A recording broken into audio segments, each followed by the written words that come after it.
Hello guys, pag-usapan lang natin si Catherine Bernardo at Mayor Mark Alcala. Ayon kasi sa karamihan, confirm na Catherine uli ng netizens. Pero ngiti lang binigay niya sa mga ito. Na alam nyo naman siguro, si Catherine Bernardo daw ang may gustong lumantad na sila ni Mayor Mark Alcala. Kita nyo naman, nakangiti lang si Catherine Bernardo. Na alam nyo naman siguro, di ba?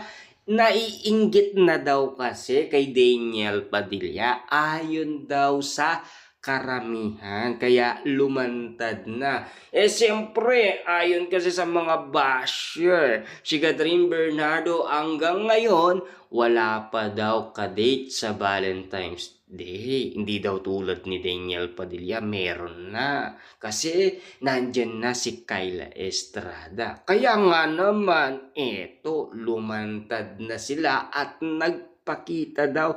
Kaso nga lang kasi blurred daw yung video at picture. Papaano nga naman kasi? Baka nga naman kasi magalit sina Mayor Mark Alcala at Catherine Bernardo na alam nyo naman ang gusto nila privacy moment ang kanilang relasyon. Kaso nga lang, lumantad na sila sa publiko na talagang uling-uli sila sa akto. At ayon pa kasi kay Christopher Min, sabay daw silang nag-grocery at sinasamaan daw ni Mayor Mark Alcala. Kita nyo naman na talagang full time sa kanyang jowang si Catherine Bernardo, di ba?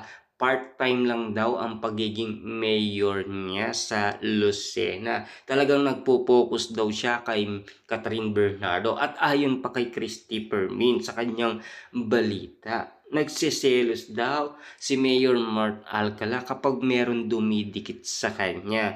Diba? Grabe. Talagang hindi pa nakakawala umano si Catherine Bernardo sa mga guy na tulad ni Daniel Padilla na ganun din pala kay Mayor Mark Alcala, 'di ba? Hindi daw tulad kay Alden Richard, napaka-gentleman, napakabait daw at kitang-kita mo talaga ang kabutihan na ginagawa niya at nakikita daw sa kanyang puso. Kaya talagang makikita na successful na siya. Hindi daw tulad ng dalawa na talagang cheater daw kung tawagin. At mas cheater daw si Mayor Mark Alcala ayon kasi sa karamihan. Yan kasi ang mga bukang bibig ng mga netizens patungkol umano kina Daniel Padilla at Mayor Mark Alcala. Grabe nga naman kasi ang kwento-kwento sa social media ng mga tambay sa social media na ginagawang pulutan